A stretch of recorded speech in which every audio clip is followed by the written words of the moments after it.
I saw you walking through the door. I know you're waiting. The fears you always had before will soon be fading. I know you're better living without him. I know you wanna make it on your own. You gotta go and follow your own way. What you waiting for? Wide awake, 'cause your time is coming, and you know.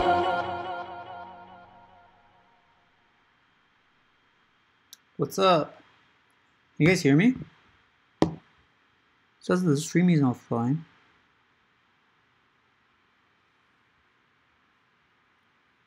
Let me check.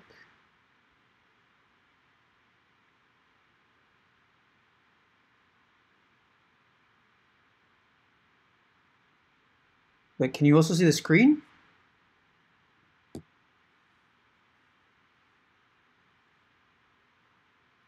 Because it looks like the screen is off.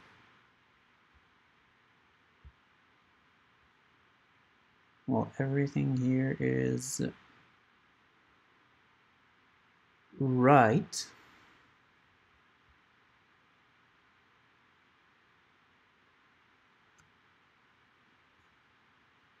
That's weird. I don't know. But I mean, no, I don't know, guys. I don't think the screen is actually on. I can't see it on. I mean, you can probably see a screenshot of Serum, but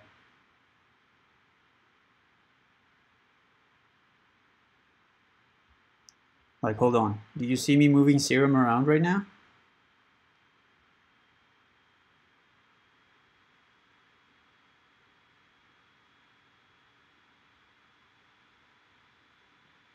Because it says this live stream is for me.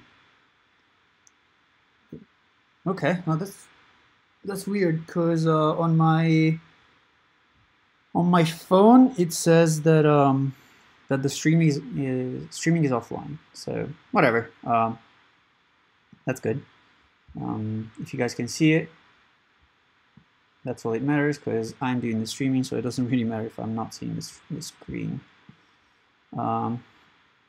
Right on. I'm just working on a new track. This is actually coming out. It's a project for a movie actually, so it's not gonna be a release track. I mean, I might release it on my Spotify, but it's coming out in a movie. All right, it's a YouTube bug, but it's weird because I can't see it. I'm in two different computers and I can't see it live on both. But probably it's because I am logged in with both accounts, so it's probably messing with me with that. But yeah, I just wanted to play the track, and if you guys have some questions, I know this is super random, like it's totally unplanned, but I'm in the US right now and I have a pretty decent connection, which is what I usually don't have when I'm back in Italy. So I kind of want to stream a little bit while I'm here. I'm in the US for the next month. I'm leaving to go back to Italy on the 17th of February. I'm in Vegas right now, and then I'm going to LA next week. So I will have a decent connection for a month, and I'm gonna try and live stream a little bit more. So if you have like questions and everything, we can, you can just ask. Let me play this track. Let me know, guys, if the audio is shit. I saw you walking through the door. I know you're waiting.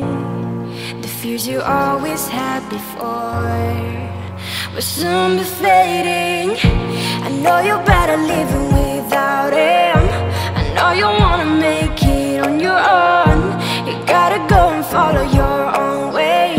What you waiting for? Wide awake, 'cause your time is coming, and you know it. Wide awake, when your chance is calling, you gotta go. Wide awake, 'cause your life is knocking at your door. Wide awake, when your chance is calling.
That's basically the track. Some questions.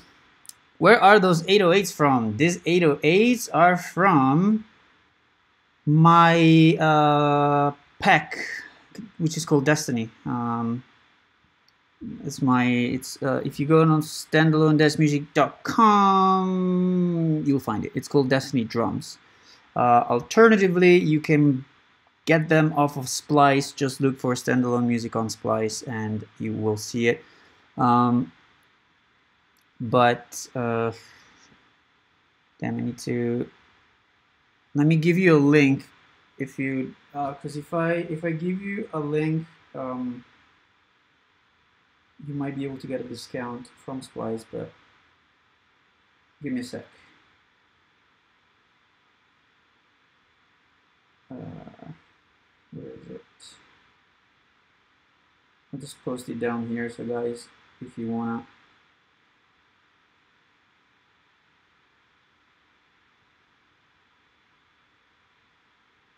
How do I do that? One sec. Because it's on my computer, but I don't want to go through my computer because otherwise you're going to see all of my files and stuff, and it's never good. So I'm doing it from the phone. Let me see if I can even do it. Should be able to. There you go.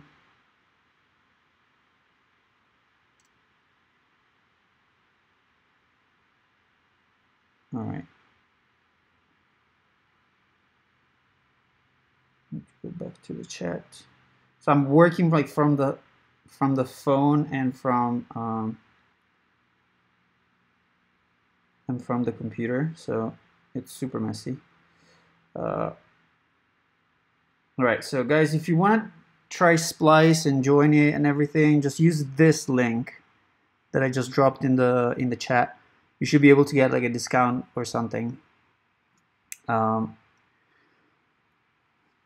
actually, I also had a promo code that was done for me, but I don't remember that one, so I need to call Splice again, and I'll get a new code for you, and I'll drop it in like the next videos or something. But anyway, back to the questions. Yes, this 808. Let me solo it for you guys. These 808s are from my Destiny Drums pack. I have similar 808s for Serum, my Boom pack, but yeah, this one in particular, they come from the Destiny drum pack. Do you cut mono info from your super solo to make room for the vocals in mono? No, not really. Actually, sometimes I may do some like mid-side EQ, but no, I really don't mess much with mono and stereo stuff. I try to leave everything as it is, because sometimes if you do that, you mess with the phase a little bit too much, and so yeah, I don't like that. Let me drink some water from that. All right, so what's the other question? Before the second drop, can you show this reverse kick, or what is it? Let me see. Where's the second drop? Right here. You learned the way to make it right. You path the glory. Gotta go.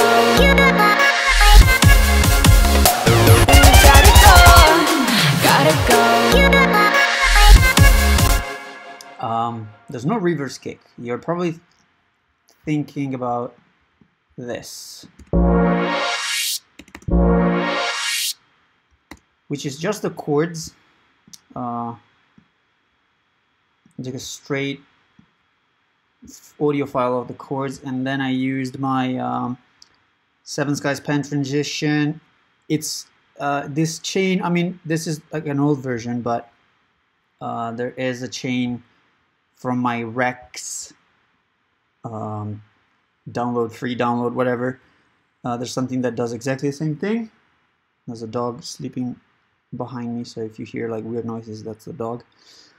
And basically what happens is this macro over here makes the pan super fast, from slow to super fast, and then it opens a filter, high pass filter. There's also an low pass filter as well, so there's like a narrow band and then it opens up. But yeah, there's really no reverse kick, unless you're talking about something else. Let me see, this might be another reverse thing, but no, that's pretty much the same thing.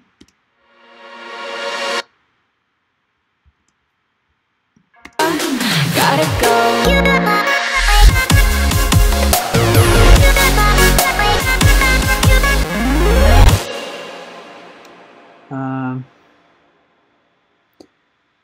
Anyone else think Serum sounds thin on the supersaws? It does, and I did make a video. My video, what video was it? I think it was my Serum versus Silent video, and I did explain that Serum supersaws sound a little bit more, a little thinner, yeah, which is not necessarily a bad thing, as like the whole future bass kind of sound is based on those thin supersaws. So yeah, if you want to do like more trancey stuff, definitely Serum can be is not going to be the right one. I would say Massive or Silent are always going to give you like the best supersaws in terms of software instruments. Obviously, if you have a JP8000, that's going to be the best. But yeah, Serum, I agree. It is a little bit. It is a little bit thin. Here, there's 2 Massive and 2 Serum. So let me break it down for you. I mean, I'm going to play the whole lead stack first, and then I'm going to break it down into layers.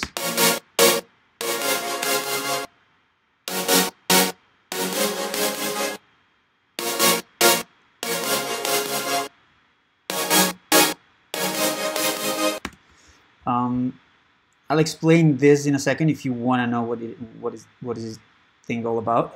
If you don't care, I won't explain it. But yeah, so first is Massive, and everything once again is all from my sound set. This is from the future. Yeah, it's this preset. Everything is on standalone-music.com. If you want to check it out, I'll drop a link in the chat. Yeah. I mean, I'm sure you know it by now, but if there's someone new who wants to check out the sound.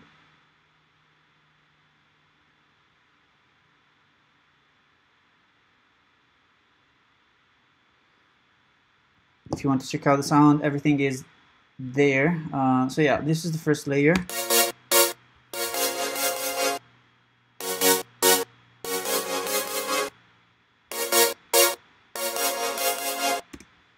Then this other layer, which is once again Massive.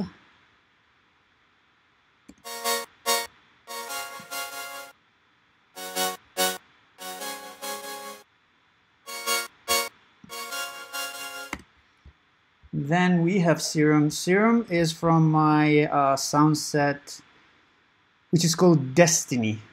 So the drum part, it's called Destiny Drum, and then there is the synth part, which is just called Destiny.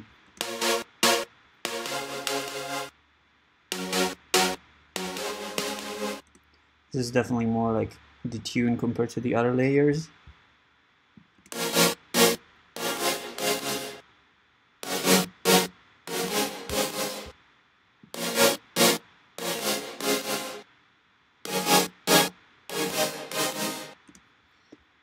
So yeah, and altogether it's this.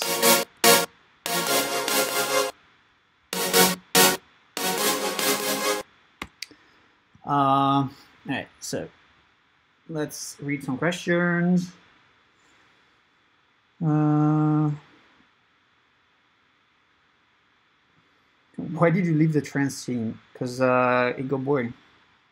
It's not because of the money, it's not because of anything else. I just was bored of it, and I am primarily I don't even know what I am primarily anymore, if I'm primarily a producer or a sound designer. But being a sound designer to me means that I need to discover other genres of music. And it was, you know, if I would have been stuck to just one type of music, I feel like my sound design wouldn't have evolved. Well, if you look at what I do, what I've been doing in the past couple of years. I've been doing EDM, I've been doing future bass, I've been doing some trance, I've been doing like house and hardstyle and hardcore. So I like to do everything because I want to experiment with the sounds. Because by doing that, I can also grow as a sound designer. And so I always felt like trance was not enough for me, and I wanted to discover more. So that's basically it. And it feels like trance never really evolved as I wanted it to evolve. So I was like, okay, I'm gonna leave and I'm gonna do what I like to do. Looking forward to Zebra 3. Surprised more people don't use Zebra 2. Well, the problems with this is something, and I know I'm gonna sound cocky to say this, but it's something that if you guys like pay attention to, it makes a lot of sense. And is that actually in the music industry, some of the most important people are not the producers, are not the DJs, but are actually the sound designers. So if you think about it, sound designers literally decide what is successful and what is not successful. So for example, Silent became so successful because a lot of sound designers made presets for Silent, because it was really easy to use. So when newcomer producer, or when producers in general were looking for new sounds, they would see that there were a lot of new sounds for Silent. So they were like, okay, there's a bunch of sounds for Silent, so let's buy Silent. So everybody would start using Silent. Silent would become successful. More sound designer would create more sounds for Silent, and this whole thing like sort of builds. The same thing happened with Serum. A lot of sound designers moved and designed sound set for Serum, and so everybody jumped on Serum. So there's an infinite amount of sounds for Serum, and you know, this is how it goes. I think, and I'm not saying this because I'm a sound designer, but it's because I really observed, like very carefully observed, how the whole electronic music industry sort of like moves around what's new, around the new plugins and everything. And it does really feel like if sound designers are making sounds for a certain software, the software is going to go well. If sound designers don't give a shit, the software is just going to bomb, because not many people know how to design sounds, and so they're like, okay, I can't get sound for this thing, so I would rather just buy a synthesizer that I know that I can get an infinite amount of sounds from. This works with Nexus. Nexus every month gives you a new set of sounds, so they're just like, you know, double click and they're ready to go. So a lot of people buy Nexus because they know that there's going to be a constant flow of sounds. So this is my 2 cents on why Zebra 2 never really took off, and why a lot of other synths that are probably better than Serum and Silent and whatever, they never took off, because there's not enough sound designer making sounds for it, and so it has no value for other producers. But let me know if you don't think this is the case. But in my opinion, if you look at how things go, I would say that this is definitely the case. Any tips on proper gain staging in Ableton? Not really. I mean, all I know is that Ableton has some sort of a limiter built in, and most of the time I don't even care like about like volume and stuff. I just like, even if it's red, I don't care. As far as it doesn't clip in the master, I just like, whatever. I know this is not the best advice ever, but this is actually how it works. What about the supersaw automation here? Okay, so there is some reverb over here. No, what is it that I automated? Okay, is this. So there is some reverb over here, and I didn't want the reverb to bleed into some parts because I had this file over here, which is a simple reverse, much like I did in the Salvatore Ganacci remix. So let me play it for you guys.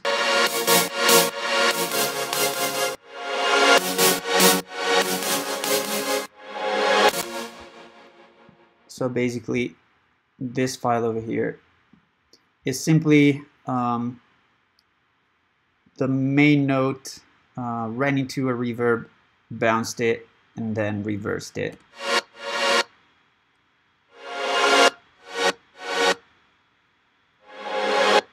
So this is it. And I wanted that to have its own space. So this is why this thing is simply muting the lead, because there is a reverb on the lead. So if you see here, what this does is simply turning on and off the mute of the whole channel. So let me play it.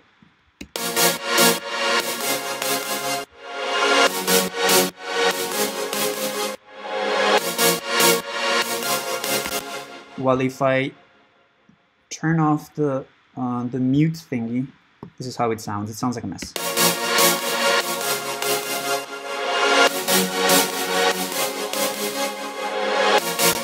You see, this file, this sample doesn't have the right space. So basically, yeah, I just mute the channel and then turning it on again and then mute it and then turning it on again and then mute it. It just creates more space. And the drop is way cleaner because you don't have the reverb bleeding into this. This is literally the only reason.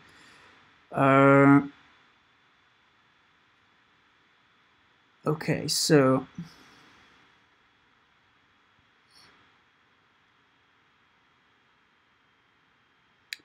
I'm going through the questions. So one sec.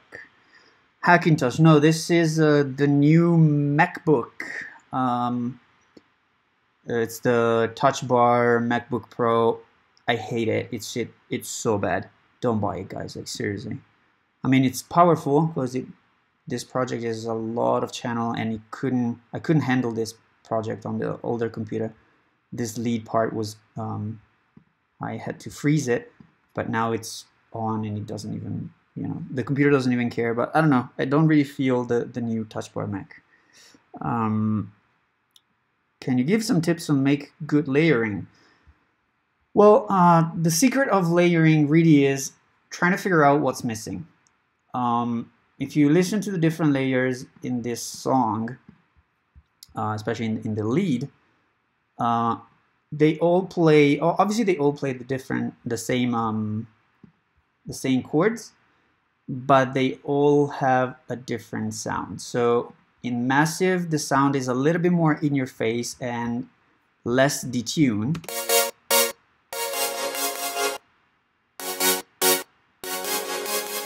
So it's also kind of more sharp and more like high frequency sort of thing. Well, if you listen to the Serum sound, first of all, is an octave lower, but then it's more detuned, and this one especially is kind of more organic because I have the reverb filter on it, and so it makes it sound like a mess. Then we have this other Serum. This one is definitely detuned.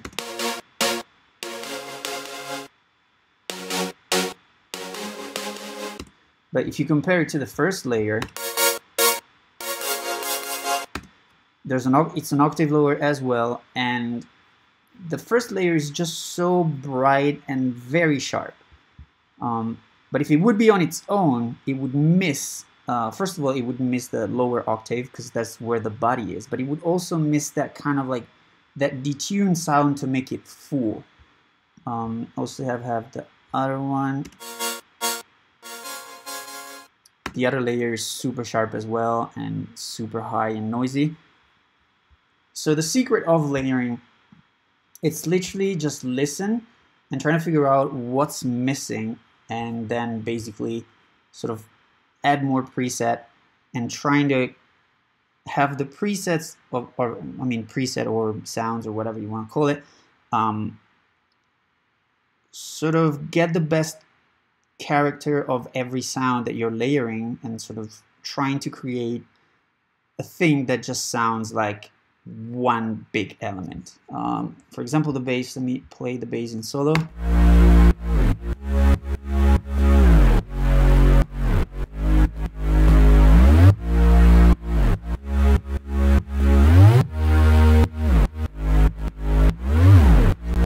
Alright, so you can hear that there is a little bit of crunchiness to the bass. It's not just all sub, and this is given by, I believe it's this serum.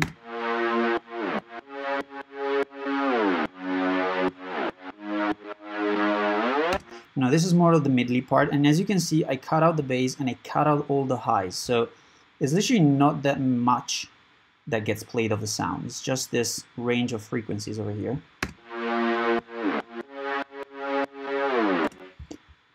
Then there's this one, which is silent, which is super crunchy.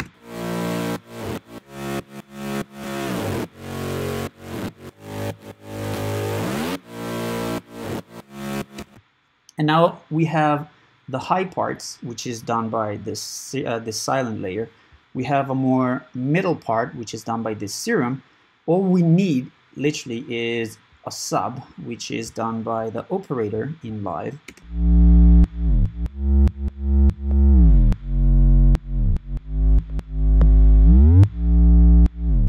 So you can tell that the sounds are completely different. But when I play the whole thing together,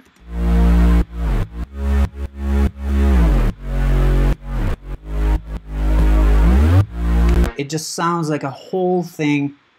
It's really, I mean, obviously, if you have a trained ear and if you listen to it in solo, you can definitely sort of tell the layers apart. But if you're listening within the song, it just sounds like a whole single thing, and that's what you want. Layering is just that. It's just sort of take the sound to the next level, trying to combine different characters of the sound so that everything sounds balanced. That's literally the best way I can explain how to do layering. All right, Super Automation, we answer that. What is your monthly income? I heard you building a yacht using narco money. Yeah, that's pretty much what I need to buy a yacht, because definitely music isn't paying that much. I can't really disclose my income. It is definitely not what a lot of people expect. I don't drive a Ferrari. I don't even drive like my car is 11 years old, and I can't afford a new one. And yeah, I mean, not crazy income, definitely. Definitely not six figures and stuff. Probably some of you in this chat earn more than me. But you know, trying to survive and do what I like. That's why I hope you guys just buy my sounds and support me. This is really what I live with. So yeah, I don't like people on YouTube who just like sit there and talk about shit and hope that people will tip them. I would rather make something that you guys can actually use, and you know, spend the money on something that it's useful for you, rather than just tip me out of nowhere. This is something I don't really understand about YouTube. I would rather, you know, earn my money and give products that people can, you know, also benefit from. But anyway, where do you find your inspiration, motivation to make music? I don't know. That's tough. I mean, sometimes I hate what I do. I hate being a music producer because it's such an uncertain like job. Like sometimes you think you are gonna make it, and most of the time you think you're gonna, you know, be broke in the within the next couple months. So it's hard to stay motivated, but but you know, at the same time, whenever I'm like, okay, I'm gonna quit, I stop and I'm like, okay, what am I gonna do? Like, this is what I do. I mean, I can do other things, but this is what I love to do. So I hang in there and I try to stay motivated, try to work and just keep doing it. As for inspiration, I don't know. I'm not really a good listener, which is something that sucks. Like I need to listen more music. To me, I find it way easier to write music whenever I am with other people. If there's other people in the room and I'm just messing with Ableton somehow, I feel like I have to impress who's in the room, and I come up with the better ideas. If I am on my own, most of the times I can't really just write anything good. And another thing that always like sort of bring something when I make music is making making demo songs. That usually sort of helps with being inspired. Is it possible that one day you'll show us one of your very old project? Suncatcher remix. Wow.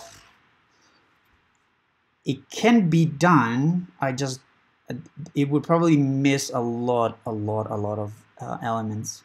Not really the sounds, because I'm really good at backing sounds up, but the plugins, most of the plugins might actually not work, because I remember at that point I was using like battery and all that kind of stuff that is looking sounds in a certain way, and I'm pretty sure those sounds wouldn't load. But I mean, I can try and do it. That's not a big deal. Like Serum, actually very powerful synth. Strobe is great, has great sound. Make hardstyle, please. I love hardstyle. I absolutely love hardstyle. And I have a couple of ideas laying around. Are you planning on doing a course on Sonic Academy soon? And what do you think of the new ANA 2? ANA 2, because otherwise it sounds like ANA. I don't have plans on making anything new for Sonic Academy, or actually for any other online school ever again, but not because anything happens, but because I was thinking I would rather spend time on a video that I can do on either on YouTube or on standalone music. For the longest time, I've been thinking about doing a video on synthesis and put it on YouTube for free. So, you know, you don't have to pay anything. You don't have to subscribe to anything. You just come to YouTube and you just get this free video on synthesis. I just need time. I don't have much time lately, especially with the release of GETLOW, with constantly working on samples for and sounds for standalone music, and obviously making some music as well. I really don't have that much time to do a video, but I want to do it. So yeah, you're gonna have. I'll do a class, but on YouTube. So you're gonna get it on your YouTube. Just subscribe. You're gonna get it for free. Hopefully, it will be this year. I really want to do it this year, so we'll see. And obviously, you know, ideas are very welcome. If you think it's a good idea, if you have ideas of like you should do a tutorial for this, I should cover, like, would you want me to cover like Serum or Silent or just general synthesis, and I don't know, just, you know, just comment, let me know. It's always good to know what you guys want to learn. Serum's great, but I like Siren. Spire is really good. That's another synth that, you know, it's suffering from sound designers not making sounds for it, or at least not making good sounds for it, because Spire really is a great synthesizer, and it can do some insane sound. I feel like Armor itself is very powerful. Yeah, Armor is amazing. I can't wait to have Armor on Mac, actually. Hopefully it's gonna happen. Hey Slim, shout out. Yeah, hey, hi from the US. I really want to come to Brazil one day, so hopefully I'll I'll make it down there. Why did you leave Logic? Because it just wasn't working for me anymore. I mean, it obviously turns on and works, but I don't know. I feel way more inspired with live, and it feels like live sort of make music making for me fun once again. With live, everything was just like working at a factory. Like everything was like I knew how to do everything, and everything was like, all right, I'll do this, I'll do that. I know that if I do this thing, it's not going to work, and I have to just do something around it. Well, live is just, I don't know, it's just fun. Obviously, it's a sequencer, so they all work pretty much the same way. I mean, you have your pattern, you laid it down into an arrangement, but the workflow of live is really, really fast, and it's super fun compared to Logic. Like sometimes I still have to work on some session in Logic, and whenever I do that, I'm like, how did I put up with this for 7 years? Actually, way more than 7 years, probably even 10. So yeah, I don't know. Live is just super fun. Do you think mixing in headphones is a thing? Can use speakers in my room? I'm going to buy. Oh yeah, I mean, mixing in headphones is really good. Like I do my final mix check in headphones. I have the V Modas. Now I don't remember which V Modas they are. I think it's like the top model. And honestly, I've been so happy with working with V Modas. Like whenever I think I have a mix nailed with the V Moda, most of the times it works everywhere. So yeah, nothing wrong with working with V Modas. FMA is one of the hardest things for me to understand. That's everybody. FMA is a bitch. All right. You can get rid of the clicks on sidechaining by switching to Live 8 compressor instead of Light 9. That I didn't know.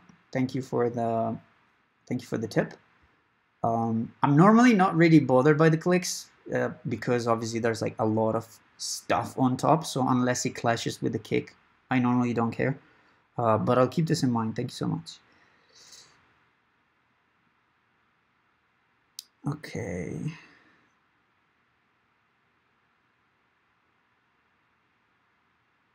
Ever consider moving in the US?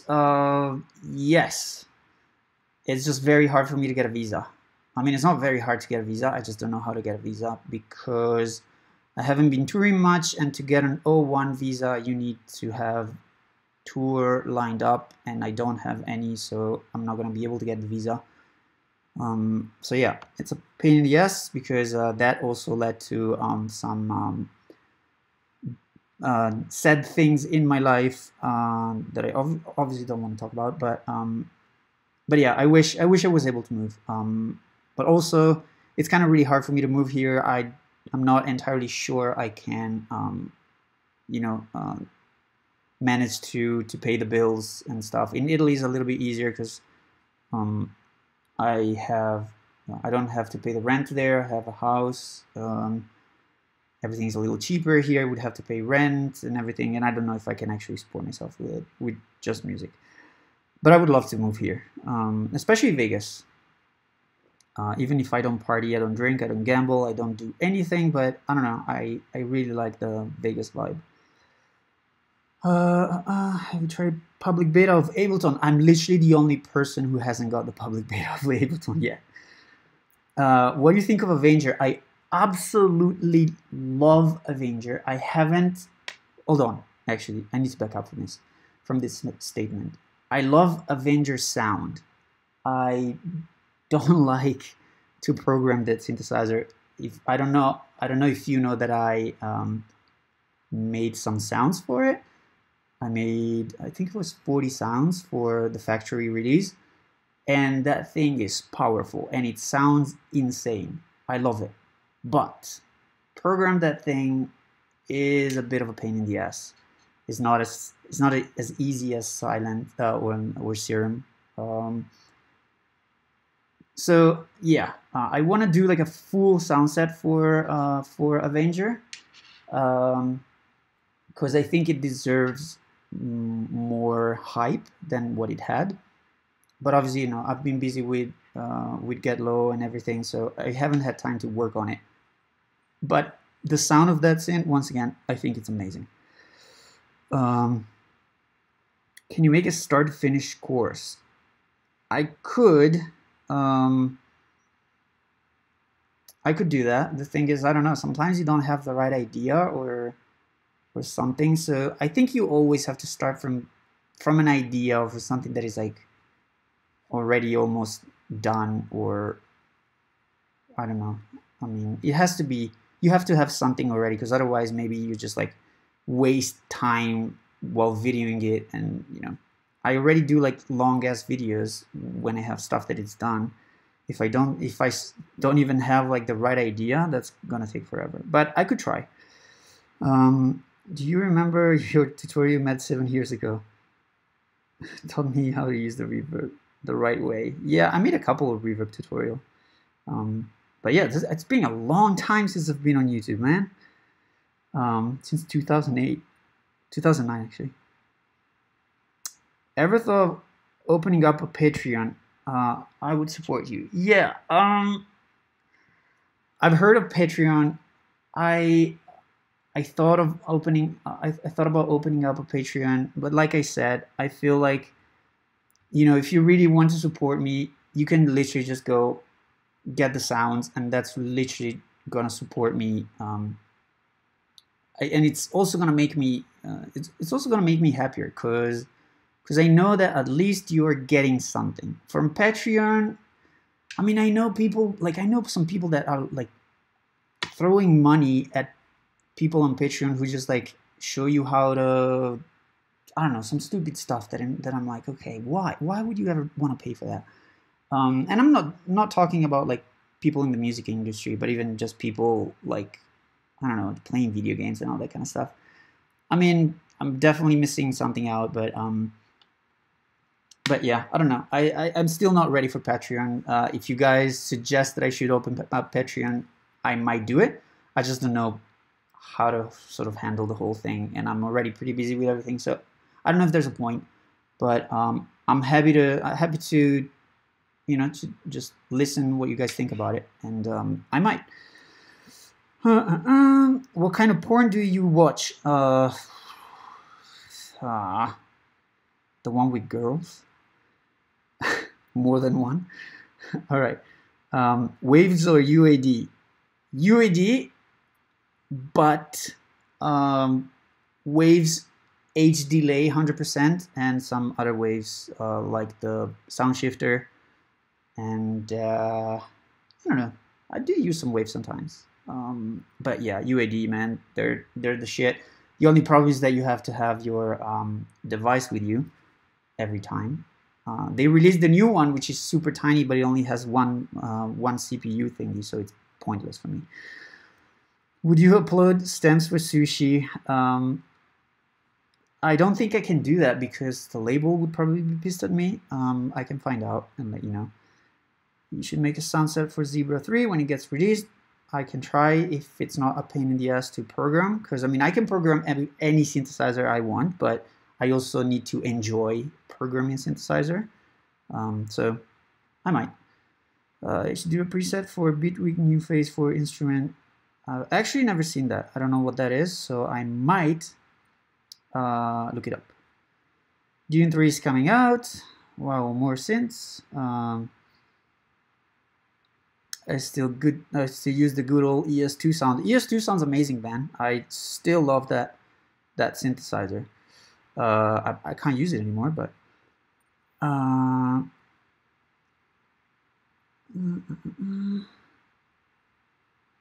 any good tips on having well-balanced track in terms of volume? Yeah, I don't know. The only thing that I can suggest is that you want your kick to be loud and the percussion to be loud as well. This is one thing I noticed, especially I've been hanging out with some trap guys lately and stuff, and and their percussion are usually super loud. And if you notice in this track, the percussion are actually loud. Actually, let me play some music, because I mean, I've been talking for like, I don't even know how long, and you probably hate my voice by now, so let me play some music.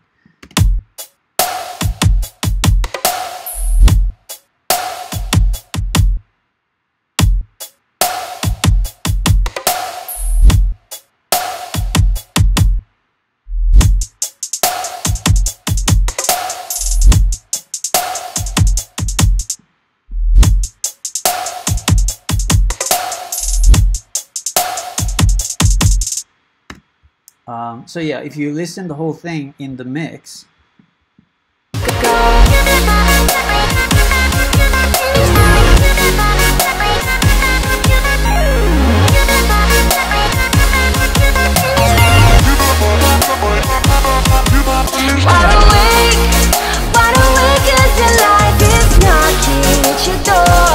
can tell the percussion are very loud.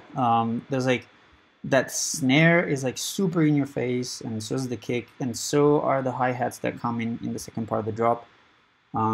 Everything is sort of in your face, and this is something that, you know, it works for me really well, because I mean, at the end, dance music says the word is for dancing, and what gives you the rhythm if not the drums?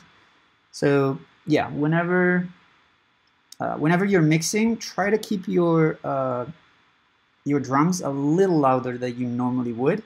You can always go back, but you might realize that, especially the kick, you might realize that it actually makes the difference when mixing.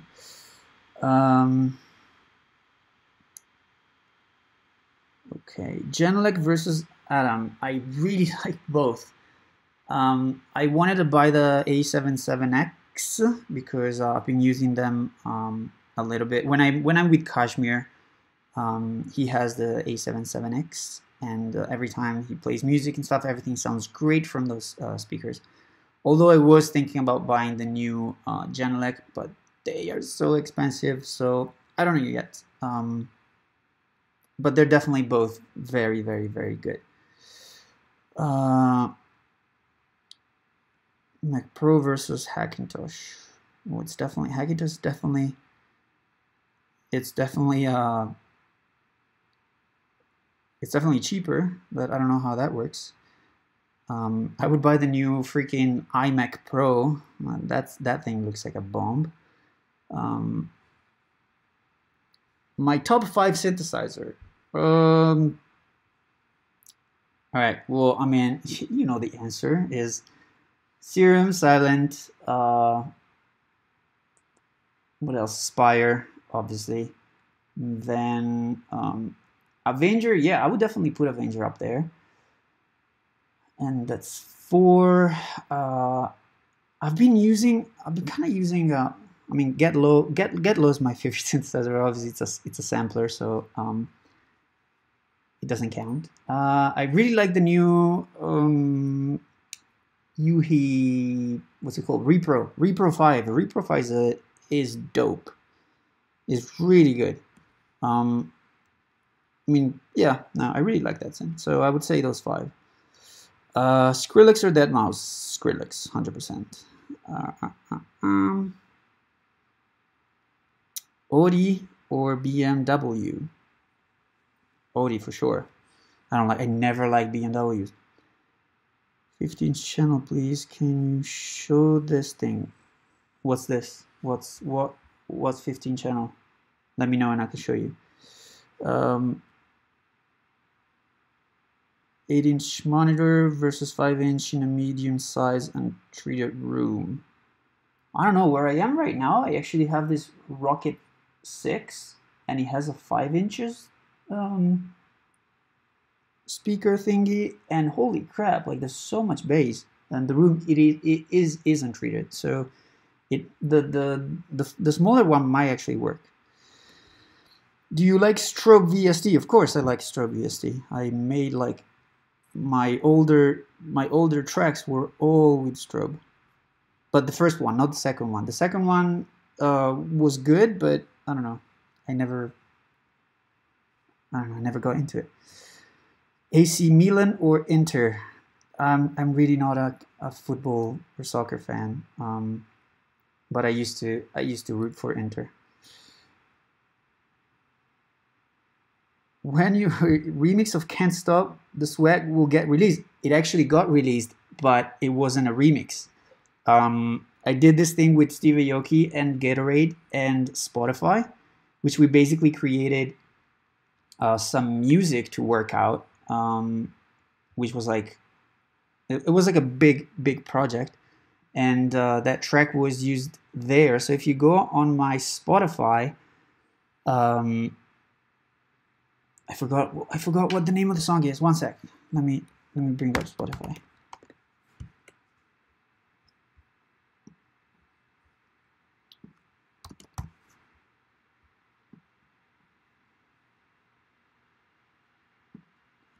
That's great. Spotify's not working. All right.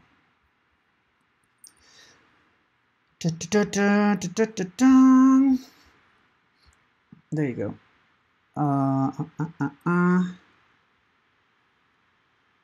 I think it's called Don't Stop. Yeah, let me play.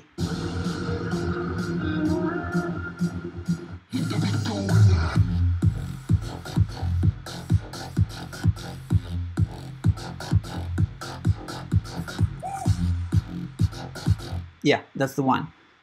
So it is on Spotify. If you wanna go check that out, it's called Don't Stop. But yeah, it sort of flew under the radar a little bit, which is a shame because I really love that song. But yeah, that's the one. Who was your favorite hardstyle artist? Hardstyle artist. Definitely, and it still is, Noise Controller. #1, forever and ever. I love his stuff. I follow him like constantly. Every time he releases something, I'm like on it. He's the best.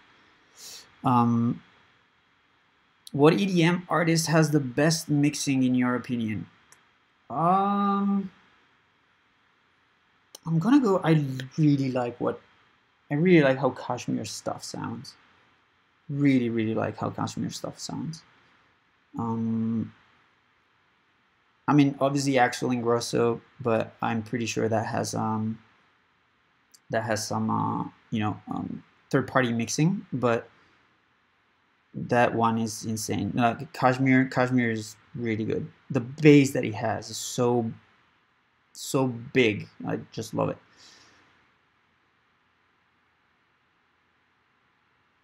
How come you don't hit up social media when you're live streaming? Because social media basically kill your nobody sees the post.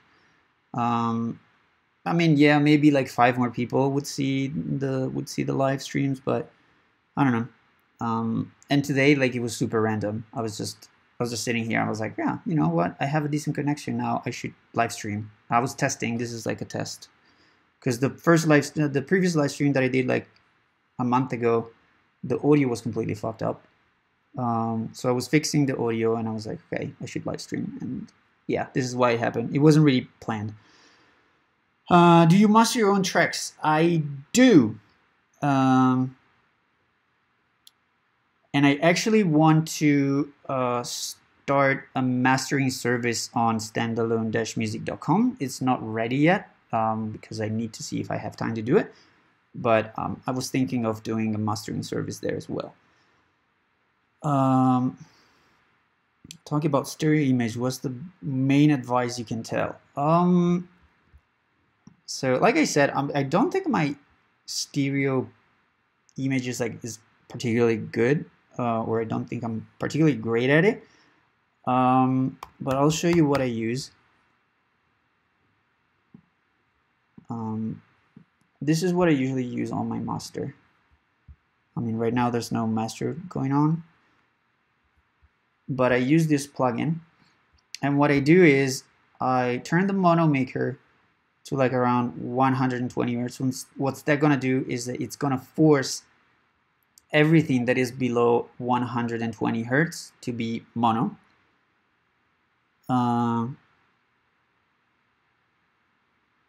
And then I usually do the stereo width to like 120, maximum 130%. This is usually how I treat my stereo, at least in mastering. Sometimes they do mid-side EQing, not necessarily on master, but on tracks.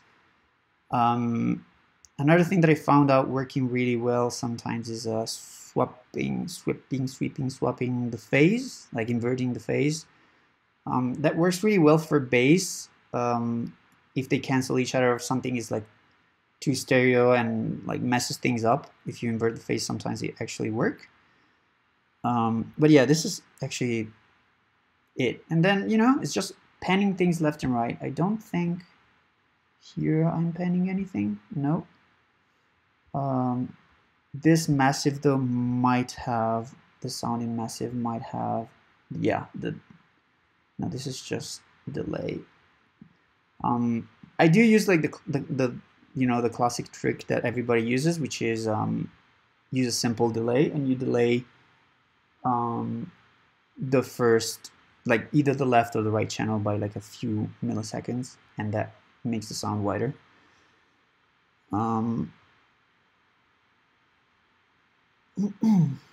So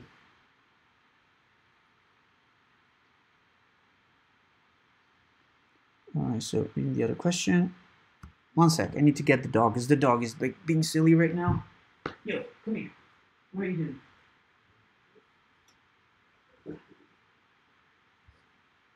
Sit down. Alright, what do you think about Martin Garrix's Animal? The track is really simple and kind of stupid, but Guy career was skyrocket. PR or lucky? I'll tell you what I think. You're not gonna like what I'm gonna say about this track, but I think this track is brilliant. The first time I heard the track, it was here in Vegas. Actually, I was at EDC. I think it was 2013. I was just walking around, and I think Tiesto was playing it.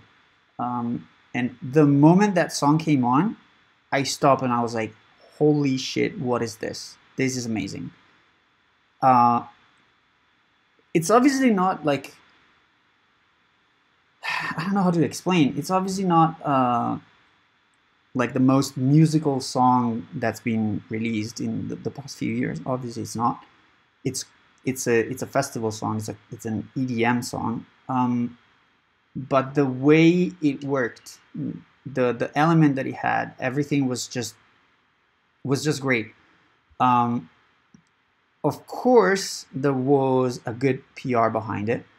I think Spinnin pulled a couple stunts with that song. I remember reading something about it. But yeah, it was a combination. It was a great track, and it was the right PR. And Martin is also the right person. I mean, he's a cool guy, and you know, he's young and everything, so his image definitely works. It's a lot of things combined that I think it made it happen. In the case of Alan Walker, I would say Faded was definitely more particular as a song, because everything at that point was 128 BPM, and Alan Walker came out with something that, I don't know how much it is, but I think it's like 100 BPM.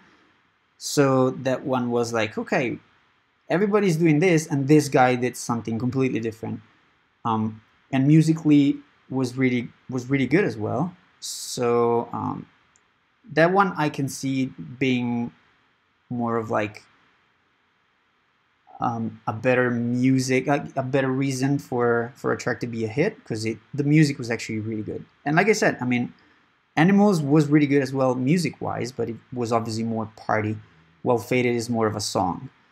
But still, Faded was really different, and so that's why it became what it became, in my opinion.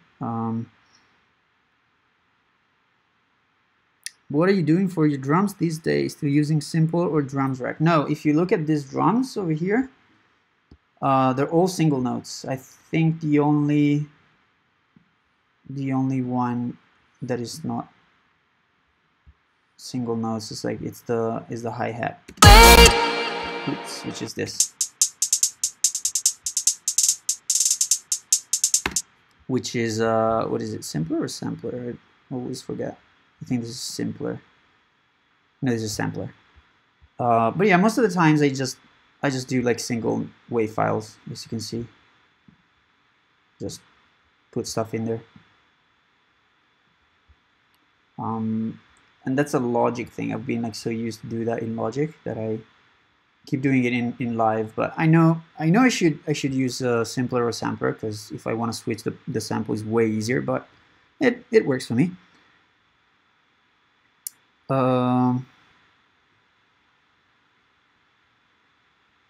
What do you think of dark techno scene getting bigger? Honestly, I don't follow it, and I don't know.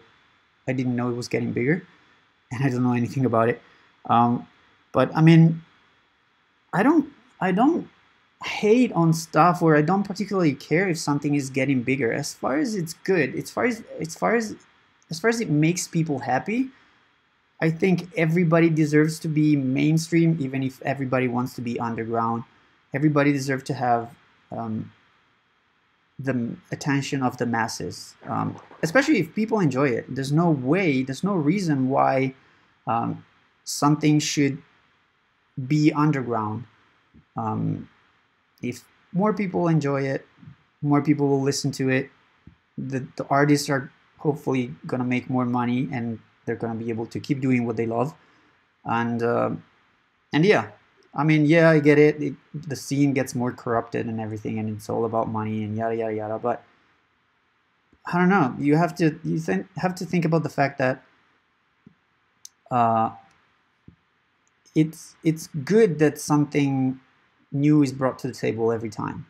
So if something that was underground becomes mainstream, some people might not like it, but that's always going to bring good things to the art of music, because more people are going to get interested in that, more people are going to be influenced by that, and that's how things evolve. So if dark techno is coming up, good for them. And you know, maybe one day I'll probably get into making dark techno, because I'll end up liking it as well. You never know. Do you think Ableton new wavetable synth is a threat to Serum? Honestly, I don't think so. I might be wrong. I really didn't like. I didn't really like look into it that much, because I was like, okay, a new wavetable synthesizer, woo, nothing new. I'd rather use Serum. There's more sound, there's more stuff, it's easier to use. So I don't know, it might be, but I don't think so. What does PR mean? PR means public relationship, public relations, which means just promotion, just putting your image out there, and you know, having people know about you with either articles or videos or photos. Promotion literally is just that. I know a lot of DJs who don't have that much of a great music, but they have a great promotion, a great image, and they still sit on the top with other DJs who are better producers, but they don't have a better PR image or PR strategies behind it. So PR is a very important thing. It's just like, you know, it's just what people see and what people read about you.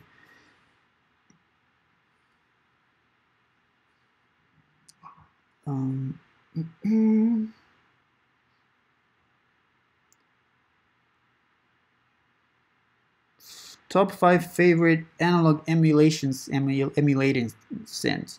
GETLOW, 100%, because I made it, and because I spent 6 years of my life making sure that that thing was the top emulating analog thingy ever.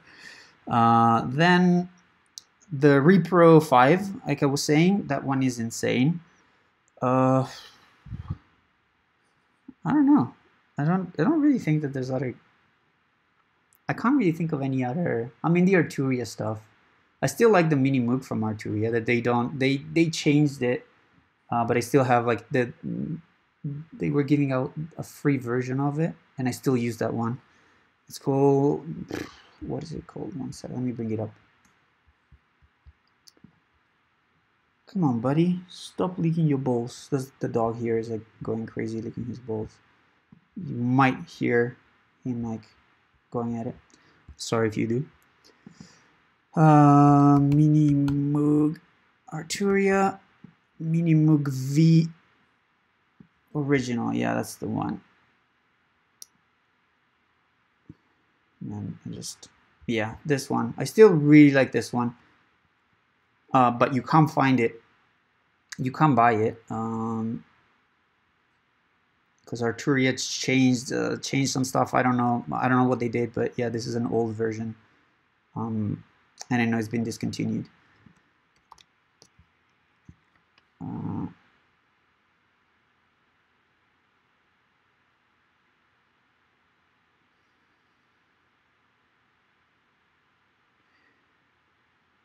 Love your stuff. Hope you stream more. Love from Orlando. Man, thank you so much. Love back from Vegas. Because I'm in the US right now. You should go and make hardstyle ahead of Vision. Yeah, I would love to. Hardstyle is yeah, I always loved hardstyle. What does RMS mean? Oh my god, that's definitely way too technical for me, but it's basically, I don't even know how to explain it. It's like a pressure of sound, I think. I can't really explain it, but the louder, the better. No, not really. I don't want to get into like loudness word discussion. More cowbell. Obviously, there's always room for cowbell. Can you rely any information about latency on your system? Do you use delay compensation? I have to use delay compensation because I'm using UAD, and UAD don't like Ableton, especially when they're on like a drum bus or a lead bus like that. I always have to switch something,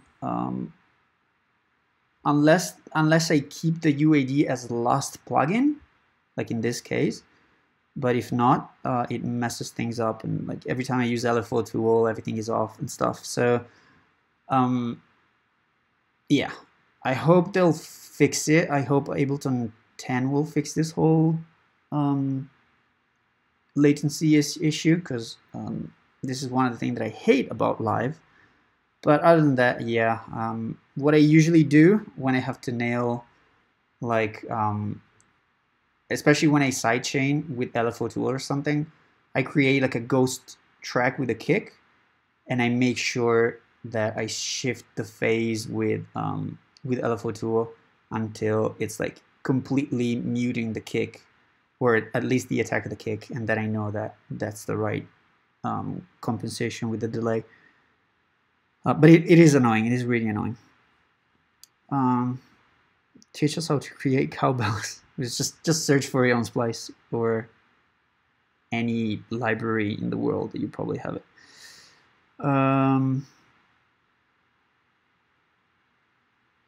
Make 100% with analog synths and Virus TI.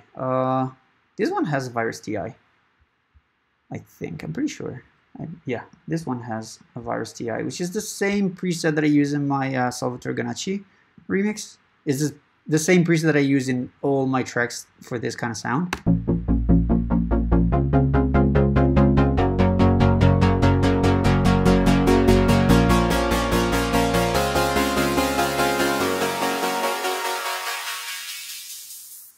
That's the Virus TI, and like I was explaining in the Salvatore Ganacci video, there is nothing in the software world that can do that can sound as good as the Virus TI. So especially with this type of sound, like if you want it to sound this big, the Virus TI is definitely the best choice. But you know, you have to have a Virus TI, which is expensive, which doesn't work, which blah blah blah. So sometimes it works, sometimes it doesn't. All right. Thanks for doing this, man. Like, by all means. I love doing live streams. I just have a shit connection at home and I can't do it, and I can't even upgrade the connection, because otherwise I would. If I could upgrade my connection, I would definitely do it, and would definitely do like a live stream a week or 2 live streams a week, because I love it. I think it's the best way to connect with fans and to, you know, to teach people how to do things. But yeah, my connection and my internet provider in Italy, it's shit, and so I can't really do anything about it at the moment. Would be cool if I made a track from scratch. Yeah, it would. And like I said, if my internet would let me do it, I would.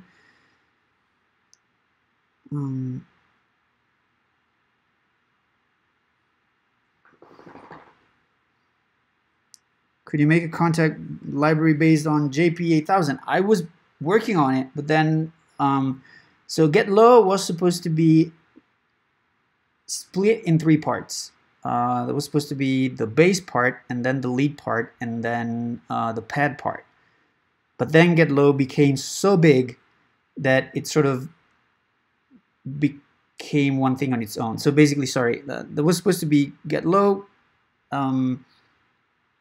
which wasn't cool. I don't even remember what it was called. But yeah, so it was supposed to be 3 different instruments, one being GETLOW, and it would have been just basses, then one would have been just leads, and one would have been just pads.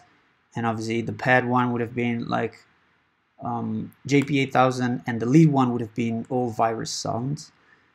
But then, like I was saying, GETLOW just became so big, and I was like, I don't think I want to sell something that is just bass, so I would rather put leads in GETLOW as well and just make it like a whole thing that will give you everything. Because I don't know, I mean, if you buy something, you most likely want to have something that can do everything. And if GETLOW would have only had bass, I think it would have been a little bit disappointing. So that's why it has everything. The good thing is that now I can sort of use the same code and engine of GETLOW to make a JP8000 kind of lookalike instrument. But I'll see what I can do. Once again, for everything you need time, which I don't. Waldorf Blowfield opinion. I never tried it. There are so many emulation of the JP8000. That's true, but the thing with samples is that you get the real thing. So the sound is different. Like if you want that sound with sample, you'll get that sound. With emulation, you get something that is like 90% close to the sound, but it's not that sound. Favorite UAD plugin? Definitely the SSL channel strip. That's amazing. That one is amazing. I love this plug. Thank you. The plugs are from, oh yeah, the plugs is from the Virus TI. Your sunsets are amazing on the TI. Thank you. I have a new one, which is basically ready, but I need to do the demo song, and I hate doing demo songs, and so that's why it's being delayed. It's been ready for like a while. I mean, I need to like clean up the sounds a little bit, but it's almost ready. Do you prefer DJing or producing? I actually prefer DJing because I love traveling, and I love traveling to like the worst condition ever. Like I've been talking to DJs who travel like way more than I do, and they're always like, I hate traveling, and this happened, blah blah blah blah, and I'm always like, no, dude, I'm built for traveling, so I love it. Like the day I came here, the day I flew to Vegas, like last week, I had a 4 hours delay. I didn't care. I love hanging out at the airport. So yeah, definitely like DJing better. I bought your first one when released years ago, then the second one, good library. Thank you so much. I have RAKT Power Core with all the plugins. Yeah, I mean, they're just old though. What do you think of the new Korg. I don't know. I haven't checked it out yet. I will be at NAMM next week, so I'm sure there will be like a lot of new stuff that I can check out. Actually, if you are at NAMM next week in LA, just let me know, because I'll be around. I don't have blue hair anymore, so it might be a little bit harder to recognize me, but let me know. Just comment this chat or the video or any other video or something like that, and or just let me know on social media, and make sure we can hang out. Do you have plans to play in Australia event soon? I would love to, because Australia is my favorite place in the world. I don't know if you know, but I used to live there. I lived there for 2 years. I don't have anything planned, but I definitely want to come back because I love Australia. Caramel Crasher or OTT? Ah, man, that's a hard question. I mean, obviously right now you see an OTT open on my project, but I really like Caramel Crusher as well. I feel like Caramel Crusher sort of like warms the sound, while OTT just smashes it and makes it more in your face. So it depends what you're trying to get. But I definitely love both. Do you have any marketing tips for new artists in the scene? Bring something new to the table, I guess, but that's what everybody will tell you. You have to be original, which is obviously not an easy thing, because if everybody would be original, if it would be so easy to be original, everybody would be famous. I don't know. I feel like you need to find something that you're good at, and sort of push that. I've been always good with, just I've been a nerd for ever since I started making music, and that's sort of one of my thing on YouTube, and on social media as well. If people ask me technical question, I can answer them, and that sort of like I don't know, that's sort of what I am. When people think of Seven Skies, they think of the guy who makes the preset and who's super technical. I wish I was the guy who's super cool and, just plays all over the world, but I'm not. I'm that guy who's just super good at sounds and super technical and shows his project on YouTube. And, and I know that I have to push that side. Sorry, I got an email. I know that I have to push that side of my artist persona. So yeah, just find something that you're good at and that people sort of value, and push that. I think that's the best advice I can give you. When naming your tracks, you give it much thought? Yes, I want my tracks to have something. I always want my tracks to have something that clicks right away. Like my most famous track was Sushi, and when when a track that's called Sushi pops up, you're like, okay, what the hell is this? That's one thing. The other thing is that you can sort of play around with the name, like get your sushi served or something like that. I also had another track that was pretty big as well, which is called Caffeine. And with that one, you could go on Twitter and be like, did you get your daily dose of caffeine today? Also, it's kind of very important and very handy if you can identify the title of your song with emojis, because you can play around with it. I think, and this is back to that PR thing that we were talking about before, if you can give extra value to the song, if the song is good but it also has a catchy name, or you can play around with the name, that's something extra that can get people involved in talking about it. So yeah, I actually give it a lot of thought, unless it's obviously a title that comes from a top line, and the top line says, like in this case, the song says Wide Awake, so this is probably going to be called Wide Awake.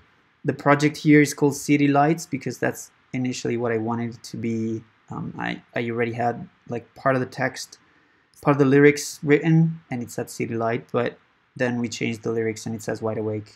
And obviously that that's going to be the title. You don't have to go particularly crazy on finding the title, but still you can still use emojis and stuff with the Wide Awake title.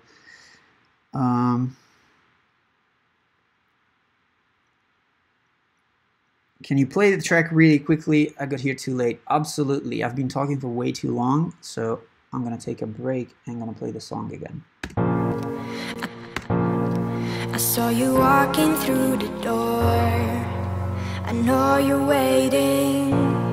The fears you always had before will soon be fading. I know you're better living without him. I know you wanna make it on your own. You gotta go and follow your own way. What you waiting for?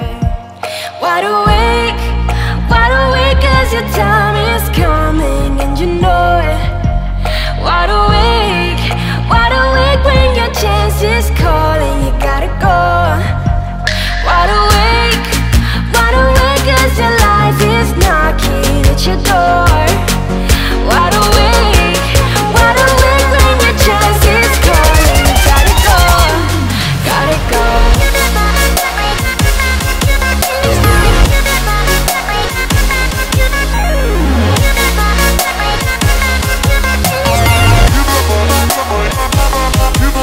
Wide awake 'cause your life is knocking at your door.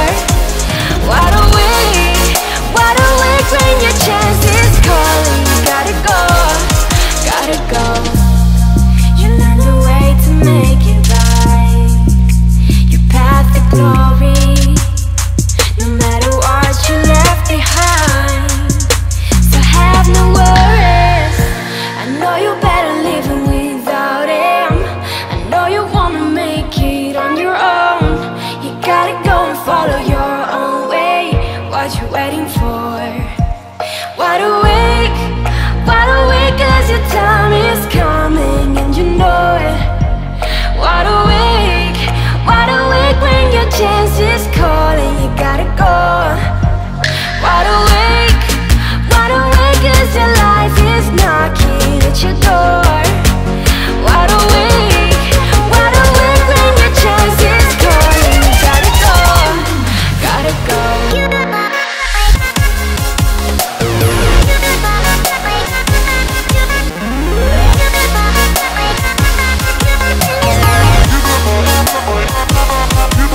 Wide awake 'cause your life is knocking at your door.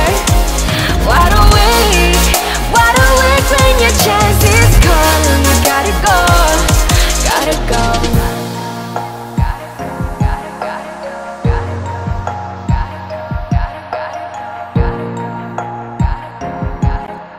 Yeah, this is the song.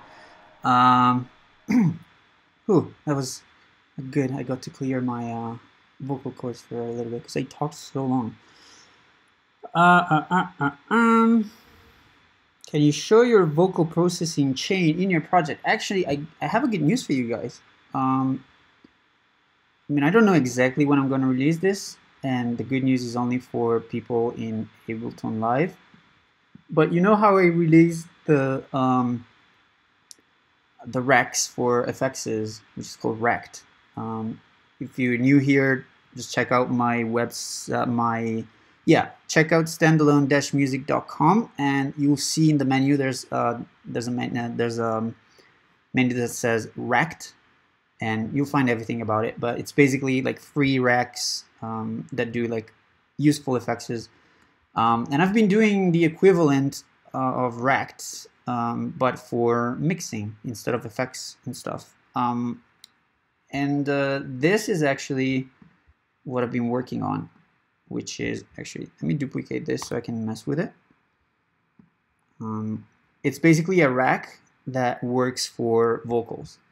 So if I solo the vocal, What you waiting for?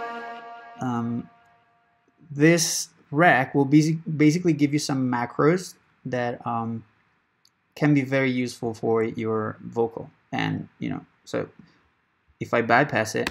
What you waiting for? Wake, wide awake, 'cause your time is coming and you know it. Wide awake when your chance is calling, you gotta go. So basically you can compress the vocal, so like this is super compressed. Wake, wide awake, 'cause your time is coming and you know it. Wide awake. Then you can make it wide. Wake, wide awake, 'cause your time is coming and you know it. You can put a low cut. Wake, wide awake, 'cause your Let me hear that much. This is just some sparkle in the highs. Wake, wide awake, 'cause your time is coming and you know it. Then you have delay amount and delay feedback. Wake, wide awake, 'cause your time is coming and you know it. And the same thing with reverb. Wake, wide awake, 'cause your time is coming and you know it. Wide awake when your chance is calling, you gotta go. And yeah, so I basically created this vocal tool thingy just to be something that you just throw in your vocal channel and tweak a couple things and it just works. And I've been spending quite some time on it, and as you can tell, like, I don't know what you think, but I think it actually sounds really good. I can't wait to release this. I just need to refine a few things, but yeah, so this is actually what I use for all my vocals. I used it on the Salvatore Ganacci remix as well. I'll do a video on how I used it as well. But yeah, is basically what I've been using for the past, I don't even know, but I've been working on this thing for quite some time. Who in EDM do you hate the most? I actually do not hate people, but I don't like people who complain a lot. Or yeah, I don't like people who like starts shit and complain and that kind of stuff. I just like people to be happy and bring good vibes, and you know, trying to make other people happy. So that's what I like. What do you do when you mix your lead? Any effect that you use? Not really. I mean, I try to EQ it and make it sound as good as I can. I don't really do much compression. I use this thing a lot, like I've been showing for quite some time, which is the SSL channel strip, and this is what I use in my groups. And here it's off, but I use the Pro Q a lot on my leads as well, just to, you know, some surgical kind of EQing. But yeah, as you can tell, there's not much. Some compression, but this is for the what's it called, the sidechain.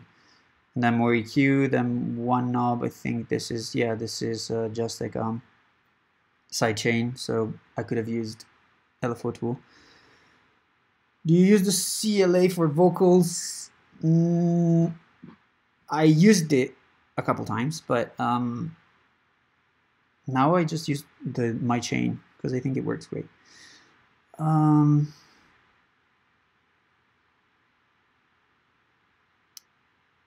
Okay, love the vocal chop. Go from normal to deep.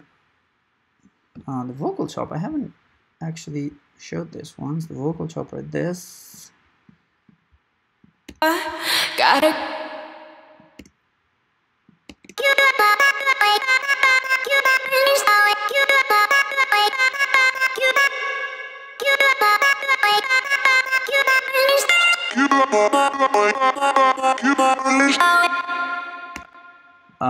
How I do this, it's actually my personal secret.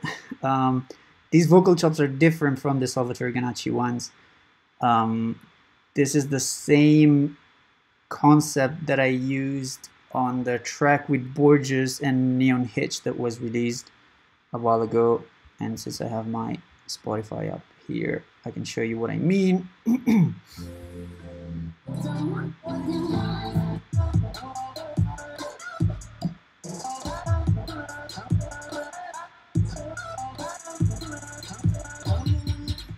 yeah, same concept, but yeah, it's a thing that I created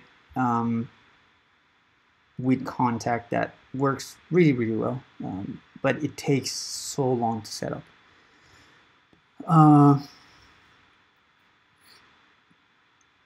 Thank you. I'm very glad you like the song. It's gonna come out. I don't know. It's gonna be part of a movie actually. So I don't really know what's gonna happen to it in a more musical side. I hope it's gonna be released on Spotify. I'll fight for it to be released on Spotify because I actually really like it. But yeah, we'll see what happens. Have you considered returning to this trance scene, or have you moved on? No, I have like ideas and stuff for like Angina beats. I've been working on a track with Ilan Bluestone as well.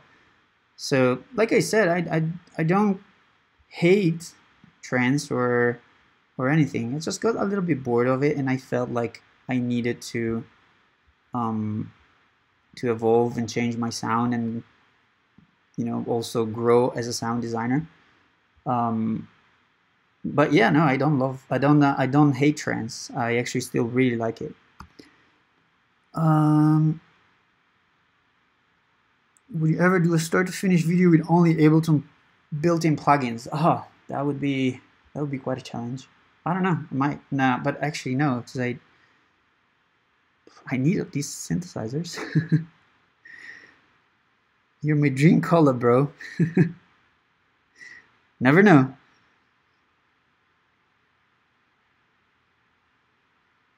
You still say FXs. Well, because it's FXs.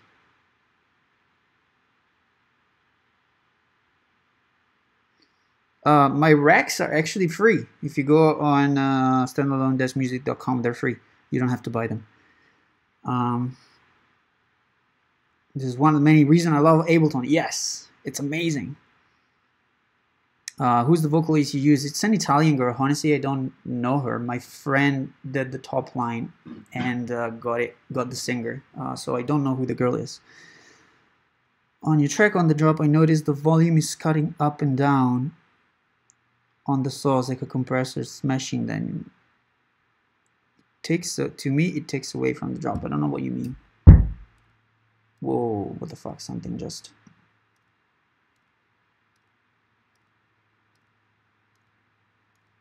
Ooh, am I still online?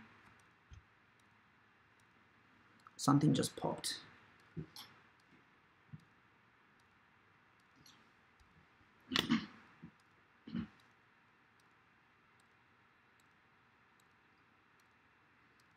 Yeah, I don't know what happens. It's something, there's a technical problem over here. And I don't know if you can actually hear me. Can you let me know if you hear me?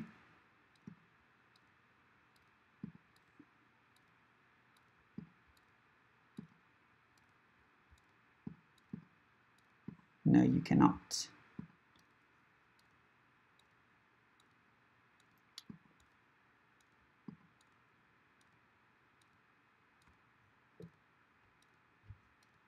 God damn it.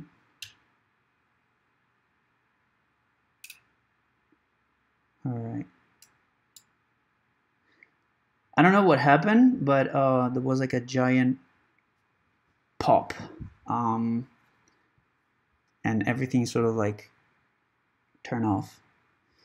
You might not be able to hear the music, but let me redo the whole thing. Multi-output devices.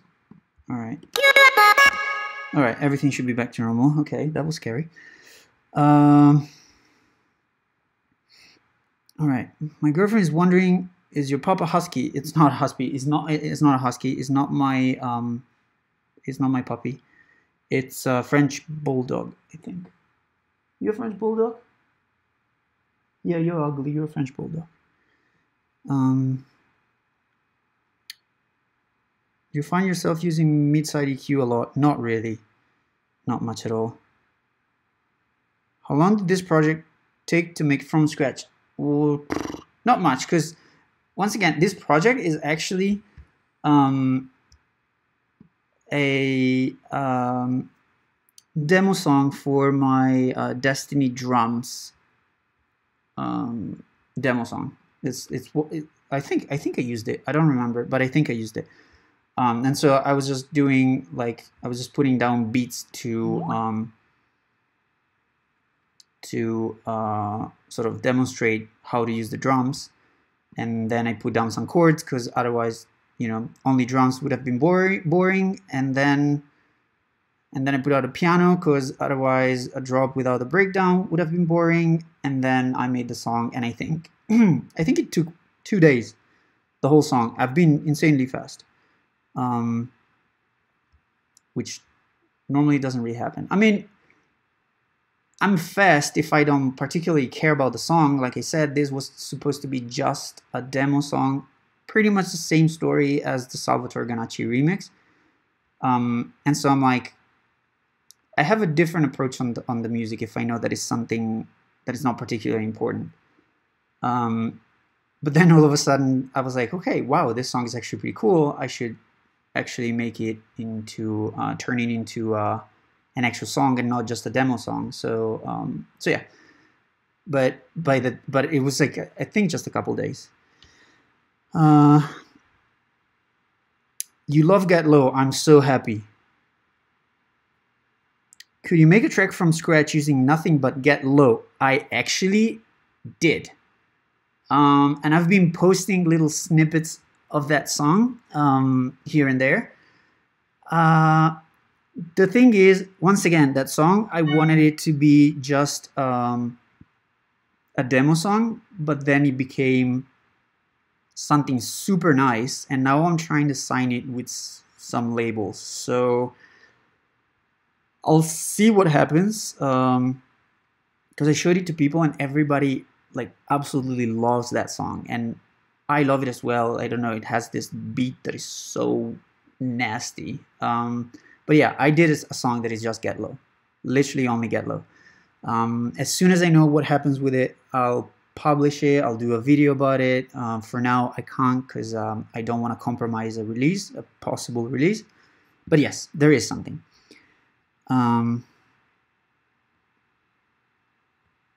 Okay, how is it going? Drop a few seconds.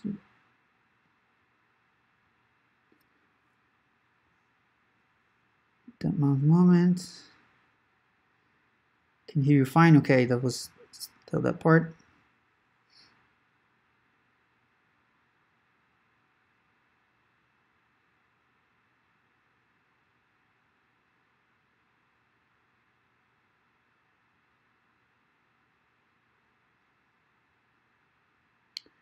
Like the drops. Oh yeah, the lead drops in volume because there's something else coming in, which is a reverse lead, which is what I was explaining before. As you can see here, this automation that mutes the lead.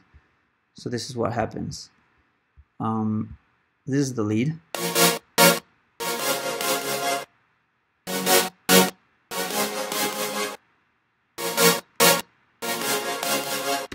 So here it mutes, and instead you have, because it mutes the reverb tail of the lead, and then it introduces this lead reverse sound.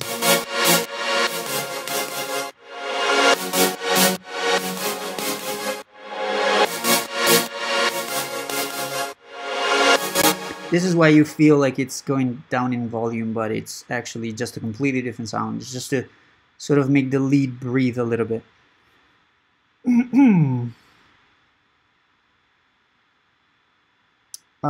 Guys, what is it that you don't think I want to get into? Because I mean, I'm trying to answer to as many questions as possible, but yeah, I might miss something. If I don't want to answer something, I'll just say I don't want to answer. So I'm not trying to avoid any question. What artist got you into music production? Who's your inspiration now? I would say I started listening hardcore back in like the 90s. That's what sort of was my first inspiration to make music, because I was like, okay, this music is not made with real instrument. What is it? How do they do it? How do they make music without a guitar, without a piano, without a drum? So that's what got me really like hooked up in dance music, because I've always been a very curious person.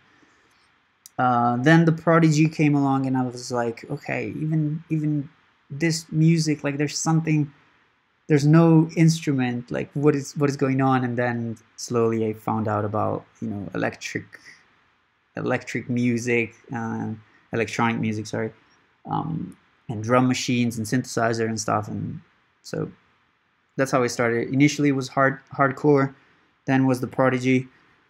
Inspiration now, I would definitely say I really like Axwell. Axwell has been my inspiration for the past like 10 years.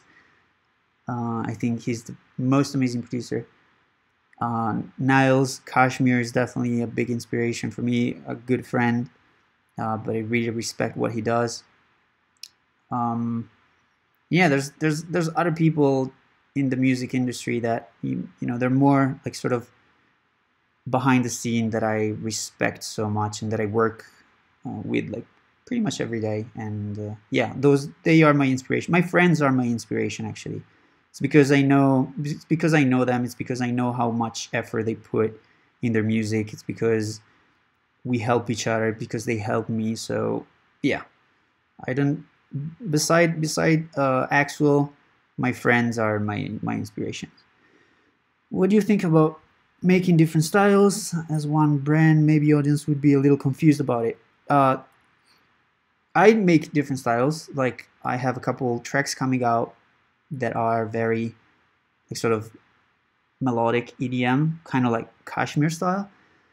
And then I have this track that is future bass, has nothing to do with it. And then I have another track that is like very trappy. And yeah, it confuses fans a lot. But you have to remember that I am a sound designer, and people know me for the sounds that I do.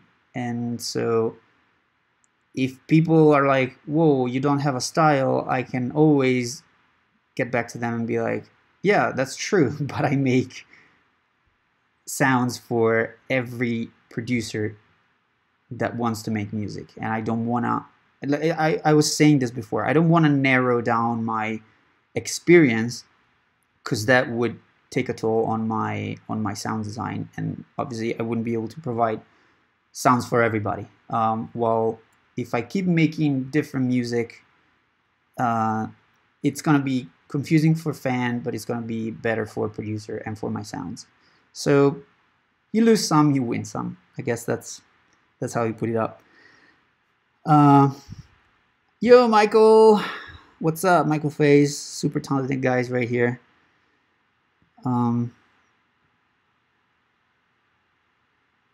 As an artist who's making a ton of new music, do you ever find yourself finding older project you have forgotten about all the time?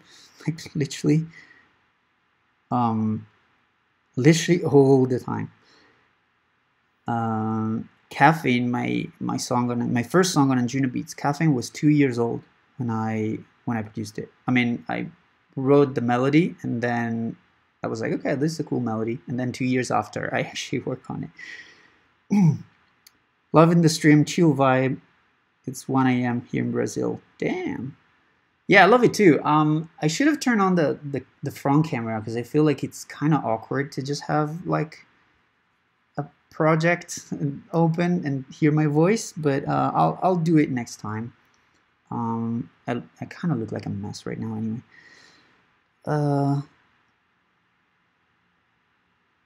You're not too late. I mean, you're a bit late. This live stream has been going on for like 2 hours. You're sidechaining the chords using the sidechaining the reverb using the chord. No, I don't do that anymore. There's actually a trick that I'm gonna explain on a future YouTube video. But what I did in this particular song was simply just run the chords through a reverb and create this, freeze it, open a new track, and sort of like use the render and use the audio file. You know, classic, put a sound into reverb, reverse it, and then just use it. That's what I did with this. That's what I did with this song. and that's what I mostly do. Otherwise, I do something else with a particular process, but I don't really duck it with the lead anymore because sometimes it's a pain in the ass, because sometimes you have a reverb tail and that messes with the other reverb tail you want, or you have delay, or you have the release of the synth and that messes things up. So it's actually easier to just bounce it or do the other trick. I'll show you that trick. I'll show you the video. I'll make the video as soon as I can.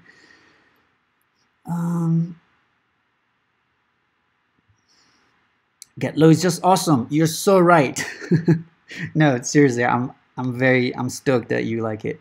I was so scared to put that synthesizer out, that instrument out. I was so scared because I thought people wouldn't have loved it, but the support and the feedback has been amazing, so I'm very, very happy.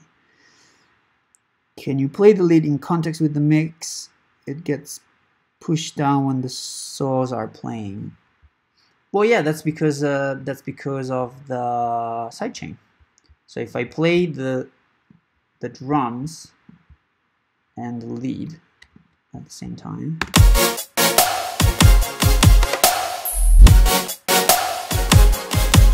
also let me put the reverse thingy. So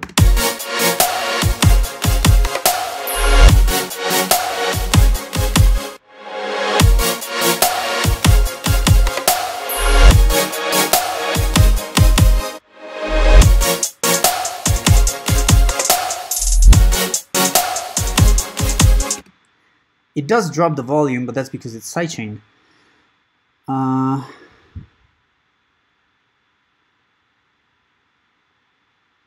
Do you use synth reverb delays, or do you apply it directly to the channel? Actually, I do it directly on the channel. When I was in Logic, I used to do the send. In Live, I don't like to do it for some reason, and I just use the reverb right on the channel. So if you can see here, this is the lead channel, and this is the reverb on it. Then obviously the reverse lead is in a different channel, but that's because it's a different thing.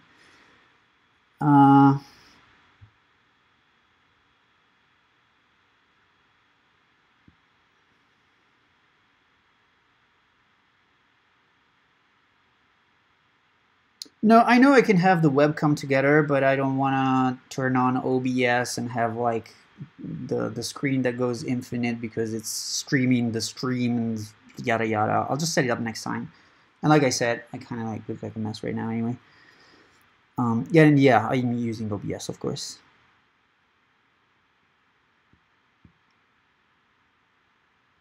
I can hear you talk all day. I'm actually really tired. My vocal cords hurt.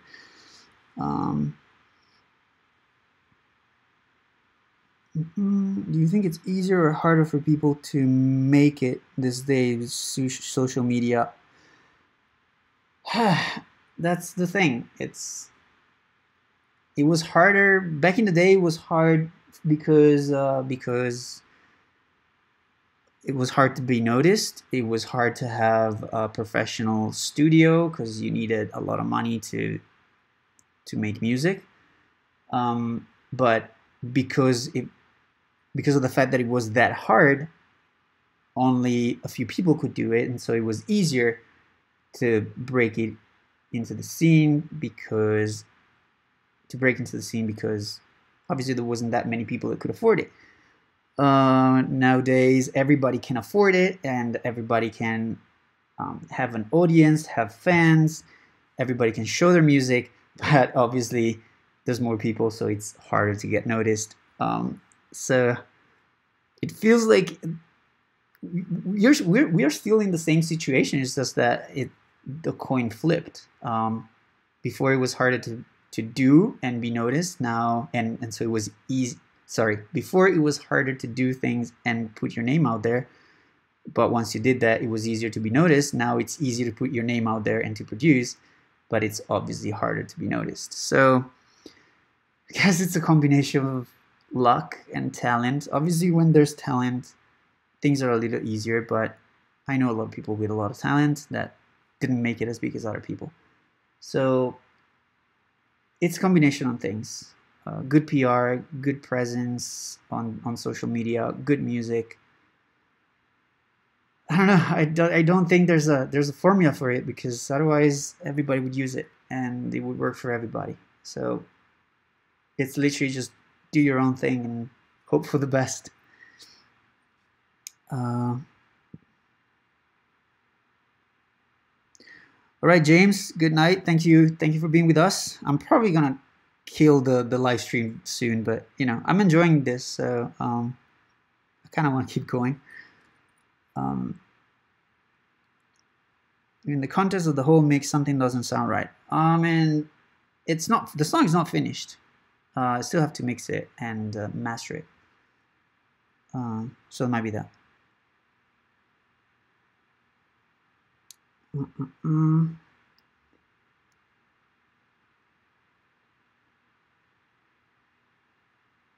Any content, get low, like lowering get low CPU. There's one thing you can do, but you need to have the pro version of Contact. I don't think you can do it with Contact Player, and I can show you what you can do. Let me bring up get low. Yeah, I'm 100% sure you can't do it with the Contact Player, but you can do it with get low. With the normal get low. It will change the sound though. So what you do, it's go here where the little tool thingy is, and you have to make sure that edit all groups is selected, and you want to get this first, the second slot over here.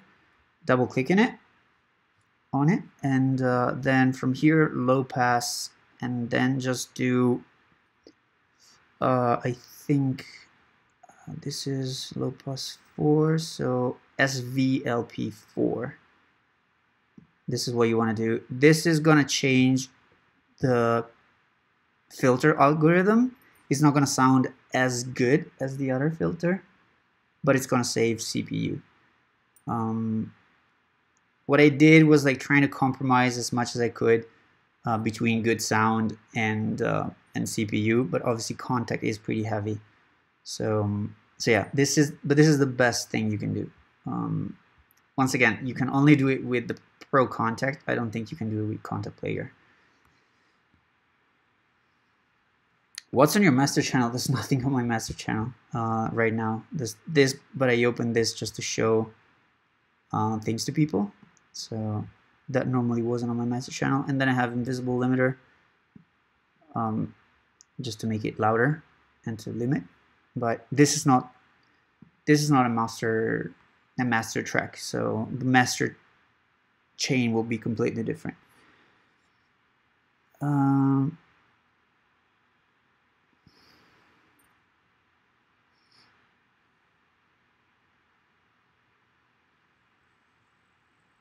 I mean, also, I don't even know how I'm streaming the song, so you might be getting like a very, very loud version of the song that is not right. I honestly don't know what you're actually hearing, because what I did, I split the signal that's coming out live in 2 different signals. One goes in my UAD, the other one goes into you, but you're also into Sunflower, which is what you're hearing, but also you're hearing the microphone that's picking up the speakers that are playing the song. So you're not getting a clean sound. You have to keep that in mind. So it might actually be saturated, what you hear, because it's double signal.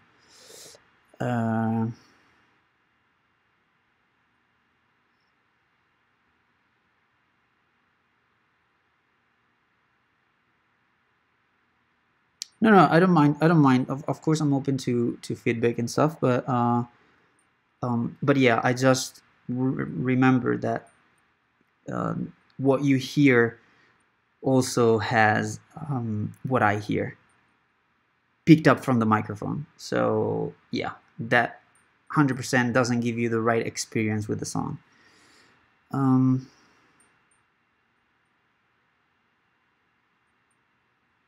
How does No Mana make his bass sound so plasticky? I don't know who No Mana is, so I'm gonna have to check it out. Since you're Italian, do you know who Dario Argento is? Of course I do. Really? Not many Italians know who he is? Damn, that's weird. No, of course I know. I mean, I guess the newer generation doesn't do that. Doesn't know that, but yeah. Do you make your own Ableton scanner, or are you using the usual one? I have a bunch of custom scanner made. If you need, well, no, this was made by my buddy Lens, who is the same guy who designed an interface that I'm pretty sure you guys know, which is this one. He's the same guy who designed Serum. So you can see here about this guy. So if you open Serum and click this link, it'll take you to his DeviantArt, and you will be able to download this this skin. His name is Lens. He's amazing. He designed Serum. He designed this interface. And last but not least, he designed GETLOW. So he'll probably check out the video. He's not live right now, but I'm sure he'll check out the video later. So if you're checking the video and if you're at this part, Lance, thank you so much. You did an amazing job with GETLOW. I think GETLOW is awesome just because it looks like that. It makes it sound better, even if it doesn't, but the interface makes it sound better. What do you prefer, mixing while producing or mixing in separate times? I try to get the mix as close as possible to sounding good while I produce, but there are times that I really just want to put down ideas and I'll be like, okay, I don't care. I'll fix the mix later. It depends. If I'm really inspired, I will just keep working on the song and be like, I'll mix this later. If I have inspiration but it slows down and stuff, I'll be like, okay, I'll mix. I'll try to mix stuff and fix it so that I don't have to spend more time later on.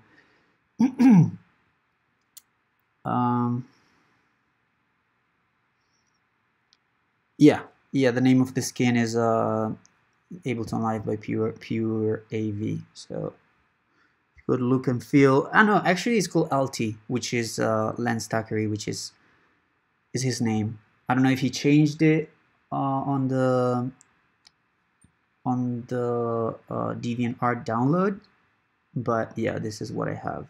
But it's still him, as by Pure AV, which is Lance. Yeah, guys, if you have other question about the song, ask away. Otherwise, I am probably gonna call it a day, even if it's 7:30. I still haven't eaten in the whole day. I want Chipotle. But yeah, no, I think I'm probably gonna call it a day. Guys, I hope you enjoy this live stream. For the first time, it was actually a decent live stream with decent audio, decent connection, decent everything. So yeah, you can come back to the video. I'll obviously leave it online if you wanna check stuff out and ask more questions. Just let me know. And yeah, thank you so much for being with me, and I hope you enjoyed the 2 hours long live stream.